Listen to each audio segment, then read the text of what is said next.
तो स्टूडेंट्स, यदि आप सोच रहे हो कि आपका सिलेक्शन हो जाएगा, आपके पेरेंट्स उठा के आपको गोदी में गवर्नमेंट मेडिकल कॉलेज छोड़ेंगे, नहीं, ऐसा कुछ नहीं है। आपको जबरदस्त प्रैक्टिस करनी पड़ेगी। You will have to subject yourself to very very rigorous testing, जो आरुषि ने किया, and she is scoring 700, absolutely fantastic score. हमारे ऑफिस आई हुई है। आप इस वीडियो को एक बार वापस देख लीजिए। चीजें बहुत सिंपल है, आपको घंटे लगाने, आपने खूब सारे घंटे लगाए अपनी तैयारी में, है ना। और ये जो रूटीन है, ये कभी ब्रेक होता था? होली, दिवाली, बर्थडे, नहीं सर, पार्टीज?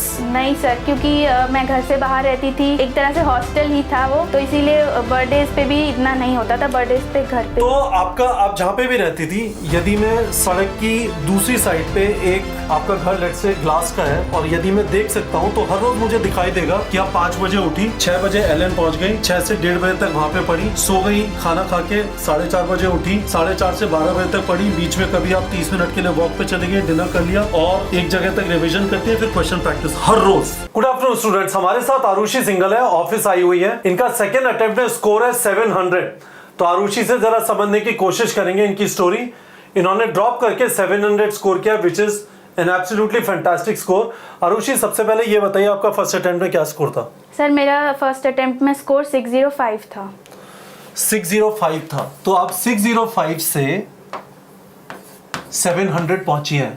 तो ये बताइए, क्या आपको किसी ने बताया कि 605 आ गया, 700 तो आराम से कंपनी आगे घूमते हुए जाएंगी, पहुंच जाएंगी? सर, आराम से तो नहीं, बट हाँ, मेहनत तो करनी पड़ेगी। करनी पड़ी या करनी पड़ेगी? करनी पड़ी। खूब मेहनत करी? Yes sir. ठीक है। क्या मतलब है मेहनत करने का? आपने एलन ज्वाइन किया था 12th में, उसके बाद ड्रॉप करने के बाद भी आपने एलन किया, जो उनका ड्रॉपर बैच या क्या बोलते हैं उसे, अचीवर बैच बोलते हैं। सब अचीव करते हैं? सब नहीं, पर जो प्रैक्टिस करते हैं वो करते हैं। जो प्रैक्टिस करते हैं वो करते हैं। तो आपका स्केड्यूल क्या होता था जब आप एलन के अंदर होती थी? तो आप कितने बजे उठती थी? सर, मैं सुबह 5 बजे उठती थी। 5 बजे उठती थी। तो स्टूडेंट्स, मैंने आरुषि को भी बताया कि कैमरे की तरफ देखते रहना, तो आपको कुछ भी अजीब लग रहा है तो टेंशन मत लीजिए, कैमरे की तरफ ही देखते रहेंगे, बहुत अच्छी बात है। तो एलन में आपकी क्लासेस होती थी 6 बजे से? जी sir, 6 to 1:30। 6 AM to 1:30 PM। उसके बाद आप क्या करती थी? सर, आके मैं फ्रेश अप होती थी, उसके बाद लंच। जी sir. And sleep? Yes sir. कब तक? Till 4:30 PM? 4:30 PM। Very good. Okay. उसके बाद 4:30 बजे आप पढ़ने बैठ जाती थी? Yes sir. और तब तक पढ़ती रहती थी जब तक थक के नींद ना आ जाए? नहीं सर, मैं ब्रेक लेती थी। ठीक है। तो 4:30 PM से आप कितने बजे तक पढ़ती थी? सर, मैं जल्दी, मतलब ब्रेक लेने की आदत थी मेरी। अराउंड 1 आवर के बाद मेरा ब्रेक शुरू हो जाता था। आप हर 1 घंटे के बाद ब्रेक लेंगी? आप 1 घंटे से ज्यादा एक बार में नहीं पढ़ सकती? सर, अगर टॉपिक ऐसा होता है कि बड़ा होता है, उसमें इंटेंस रहना होता है थोड़ा, जैसे बायो का चैप्टर मैं रीड करती थी तो पूरा एक बार ख़त्म करके, और जैसे मैं क्वेश्चन प्रैक्टिस कर रही हूँ तब मैं 1 घंटे या 1.5 आवर के बाद ब्रेक लेती थी। तो क्वेश्चन प्रैक्टिस में 1 घंटे के बाद, पर थ्योरी कर रही हैं, नोट्स रिवाइज कर रही हैं, तो जब तक पूरे नहीं होगा तब तक? Yes sir. ठीक है। सोती कितने बजे थी? सर, रात को मैं अराउंड 12 AM। तो 5 घंटे रात को सोई और करीब 1.5 से 2 घंटे दिन में सोई, ऐसा कुछ है? गुड। 7 hours of sleep. आपको किसने बोला कि 7 घंटे सोना है? मम्मी पापा ने बोला? सर, मम्मी पापा ने भी बोला और सब ने बोला, आपने भी बोला था। ठीक है, कि 7 घंटे सोना है। जी सर। ठीक है। तो 4:30 PM to 12 नाइट, इसके अंदर करीब 7.5 आवर्स है ना? आरुषि, मुझे जरा बताइएगा, 7.5 घंटे हैं, इसमें से आपका 1 घंटा तो डिनर टाइम पे चला जाएगा? जी सर। है ना? आप कुछ वॉक भी करने जाती थी? बस सारे टाइम रूम में बैठ के पढ़ती रहती थी? सर, मैं इवनिंग में कभी कभार। आपकी मम्मी आपके साथ रुकी हुई थी, उनके साथ वॉक पे जाती थी? जी सर। कितनी देर के लिए? Sir, ½ an hour. ठीक है। तो एक डिनर का टाइम चला गया, 30 मिनट वॉक चली गई। अच्छा, एक चीज और बता दीजिए, जब ये जो टाइम है 4:30 से 12 बजे तक का, इसके अंदर वापस आके क्या क्या काम करती थी? जो आपको पढ़ाया एलन के अंदर, उसको आके रिवाइज करेंगी? जी सर। कितना टाइम लगता था? Revision of what was taught? Sir, revision में अराउंड 1 आवर। 1 घंटा? जी सर। गुड। उसके बाद क्या करती थी? सर उसके बाद जो पढ़ाया है उससे related MCQ practice. MCQ practice, तो एमसीक्यू प्रैक्टिस में आपका तरीका क्या होता था? आपके पास दो साधन थे, आपने टारगेट बैच ज्वाइन किया हुआ था क्वेश्चन प्रैक्टिस के लिए, और आपने साथ में ऑब्वियसली एलन में आप पढ़ रही हैं तो वहाँ के मॉड्यूल्स भी अवेलेबल हैं, तो जब साथ में पढ़ा रहे हैं तो मॉड्यूल किया और उसके बाद टारगेट बैच ज्वाइन प्रैक्टिस किया, या दोनों साथ में करती जाती है? नहीं सर, इनिशियली मैंने मॉड्यूल पहले पूरा कंप्लीट कर लिया, उसके बाद मैंने टारगेट बैच से क्वेश्चन, मॉड्यूल के बाद टारगेट बैच से क्वेश्चन प्रैक्टिस किया, बहुत अच्छी बात है। ठीक है, क्या दिन में कुछ टाइम रेगुलरली जो पीछे चैप्टर हो गए उनको रिवाइज करने के लिए रखा हुआ था? ऐसा कुछ नहीं था सर, वो मेरा तब होता था जब मेरा टेस्ट आता था, तो उसमें मेरे जो बैक चैप्टर्स थे वो आते थे। तो मुझे ये बताइए कि टेस्ट के पहले रिवाइज करने के लिए कितना टाइम देती थी? सर टेस्ट से पहले तो मेरा रिवीजन ही चलता था, मतलब, और अंदाजा कितने घंटे? टेस्ट में कितने चैप्टर आते थे? सर टेस्ट में अराउंड 5-6 चैप्टर्स आते थे। 5-6 चैप्टर आते थे। एक टेस्ट की तैयारी करने में कितने घंटे लगाती थी? सर एक टेस्ट में 6-7 घंटे लग जाते थे, मतलब। तो 21 दिन में 6-7 घंटे का रिवीजन होता था, रिवीजन और चीज़ों का भी चल रहा होता था? टेस्ट का भी चलता था और जो क्लास में पढ़ा रहे उसका भी रिवीजन चलता था। जो क्लास में पढ़ा रहे हैं वो ये वाला रिवीजन है ना, जो आपने यहाँ पे लिखा है। ठीक है, बहुत अच्छी बात है। अब ये बताइए आरुषि, आपने 3 चीज़ें हमारे यहाँ से ज्वाइन की। आपने टारगेट बैच ज्वाइन किया, यस सर, आपने master class in biology join किया। बहुत सारे बच्चों को ये पता नहीं है कि master class in biology question bank है। बच्चों को लगता है कि कुछ क्लासेस होंगी डॉक्टर शर्मा की, वो सब नहीं है। और तीसरी चीज़ आपने बायो प्रोडिजी, जो बायो ओनली टेस्ट सीरीज है, वो ज्वाइन की, है ना। तो क्या फ़ायदा लगा आपको? आपने टारगेट बैच तो बताया कि आप उससे क्वेश्चन प्रैक्टिस करती थी, मास्टर क्लास इन बायोलॉजी और बायो प्रोडिजी में एक्स्ट्रा क्या मिला आपको?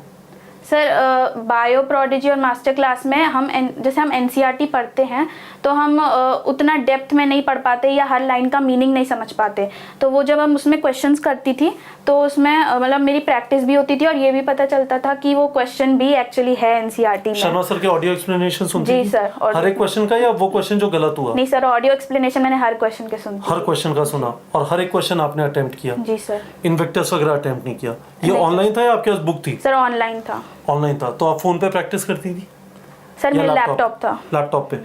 क्या हम बच्चों को ये रेकमेंड कर सकते हैं कि यदि आपके पास फोन है और लैपटॉप है तो प्लीज लैपटॉप पे प्रैक्टिस करो? फोन के ऊपर है ना, यूट्यूब पे जाके हाथ घुमाने का बहुत मन करता है। लैपटॉप इज बेस्ट, है ना। स्टूडेंट्स, यदि आपके पास है तो लैपटॉप फोन के मुकाबले लैपटॉप के ऊपर प्रैक्टिस करना कहीं ज्यादा बेहतर है। सारे जो अच्छे आपके सोशल मीडिया प्लेटफॉर्म्स हैं, they are optimize for smartphones. ये जो उंगली है ना, या ऐसे बिल्कुल ऐसी तैसी कर दिया, उसको पकड़ के रख लेगा। उनके जो रिकमेंडेशन इंजन है आपको कहीं जाने नहीं देंगे। ये वाली चीज लैपटॉप पे नहीं हो सकती, लैपटॉप पे आप ये सब नहीं कर सकते हो। तो it is very strongly recommended कि यदि आप लैपटॉप पे प्रैक्टिस कर सकते हैं, दैट इज मच बेटर। अब मुझे एक और सवाल का जवाब दीजिए। यदि आपसे कोई आके पूछे, कोई ड्रॉपर है, ठीक है, जनरली फर्स्ट अटेम्प्ट में सिलेक्शन मुश्किल होता है क्योंकि आपको अपने स्कूल की भी तैयारी मैनेज करनी है और आपको और एंड के अंदर जाके प्रैक्टिकल और बोर्ड्स वगैरह में टाइम निकलता ही है। ठीक है, तो काफ़ी सारे स्टूडेंट जिनका सिलेक्शन होता है आपकी तरह ड्रॉप करके सिलेक्शन होता है, पर उनको बहुत ज़बरदस्त डिसअपॉइंटमेंट भी होता है शुरू में, है ना। सिलेक्शन नहीं हुआ, पता नहीं। अब इस बार का जिन लोगों ने कट ऑफ देखा है, काफ़ी लोग की हालत ख़राब हो गई कि करूँ नहीं करूँ, बहुत सारा सेल्फ डाउट होता है। क्या आपको सेल्फ डाउट हुआ जब आपका 605 आया और आपको लगा कि यार तो बहुत ज़्यादा कॉम्पिटिशन है? सर कंपटीशन तो है, बट मुझे लगा था कि मैं और अच्छा कर सकती हूँ, तो सेल्फ डाउट इतना। किस बेसिस पे आपको लगा कि आप और अच्छा कर सकती हैं? सर मुझे अंदर से मतलब फीलिंग आती थी कि अगर मैं और अच्छा मिस्टेक्स को एनालाइज करूँगी और प्रैक्टिस करूँगी तो मेरा स्कोर अच्छा हो सकता है। आपका स्कोर अच्छा हो सकता है। तो आप 3 एडवाइस क्या देंगी उन स्टूडेंट्स के लिए जो रिपीट करके तैयारी कर रहे हैं, dropper students?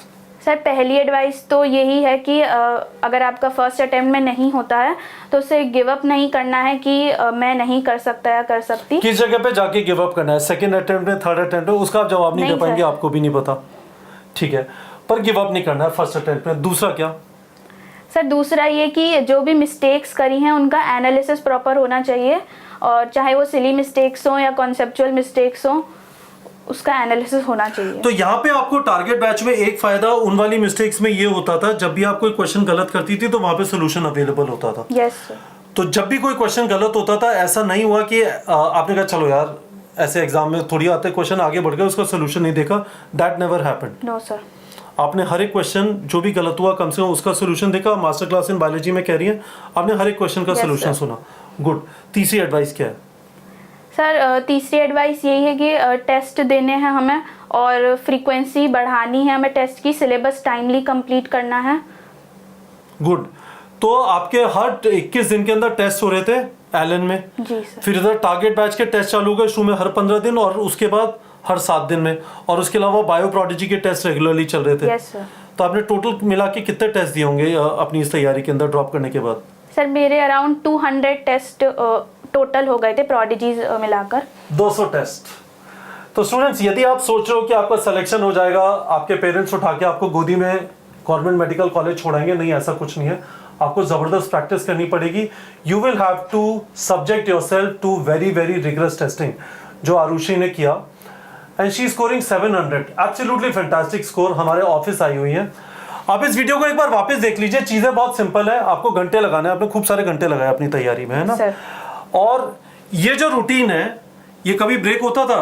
Holi, Diwali, birthday, नहीं सर, पार्टीज? नहीं सर, क्योंकि मैं घर से बाहर रहती थी, एक तरह से हॉस्टल ही था वो, तो इसीलिए बर्थडेज पे भी इतना नहीं होता था, बर्थडेज पे घर पे। तो आप जहाँ पे भी रहती थी, यदि मैं सड़क की दूसरी साइड पे एक आपका घर लेट से ग्लास का है और यदि मैं देख सकता हूँ, तो हर रोज मुझे दिखाई देगा कि आप 5 बजे उठी, 6 बजे एलन पहुंच गई, 6 से 1:30 बजे तक वहां पे पढ़ी, सो गई, खाना खा के 4:30 बजे उठी, 4:30 से 12 बजे तक पढ़ी, बीच में कभी आप 30 मिनट के लिए वॉक पे चले गए, डिनर कर लिया और एक जगह तक रिवीजन करती है, फिर क्वेश्चन प्रैक्टिस हर रोज। कोई भी ऐसा दिन नहीं होगा जिस दिन ये नहीं हुआ, एक्सेप्ट टेस्ट वाले दिन शेड्यूल थोड़ा डिफरेंट हो सकता है। हाँ सर, टेस्ट वाले दिन मैं मोस्टली ट्राई करती थी जिस दिन टेस्ट है उस दिन मैं थियोरेटिकल चीजें रिवाइज करूं। तो guys, this is what it is. आप मोटिवेटेड हो, बहुत अच्छी बात है, पर मोटिवेशन यदि इस टाइप के रूटीन और डिसिप्लिन में कन्वर्ट नहीं होता तो वो सस्टेन नहीं करेगा, उससे आपको सक्सेस नहीं मिलेगी। सक्सेस का एक सिंपल सा क्राइटेरिया ये है, you keep doing the same thing again and again and again and again and again. मेरा बस चले मैं 50,000 बार अगेन बोल दूं, but this is what Arushi did again and again and again, और ultimately she was able to go from 605 to 700। Arushi, कल result आ गया, तो आप कौन से कॉलेज जा रही हैं? सर मुझे मौलाना आज़ाद कॉलेज अलॉट हुआ है। मौलाना आज़ाद मेडिकल कॉलेज। तो स्टूडेंट्स, आप लोग को भी मौलाना आज़ाद मेडिकल कॉलेज जाना है, तो इस वीडियो में आरुषि ने अच्छी तरह एक्सप्लेन किया। Arushi single for you students.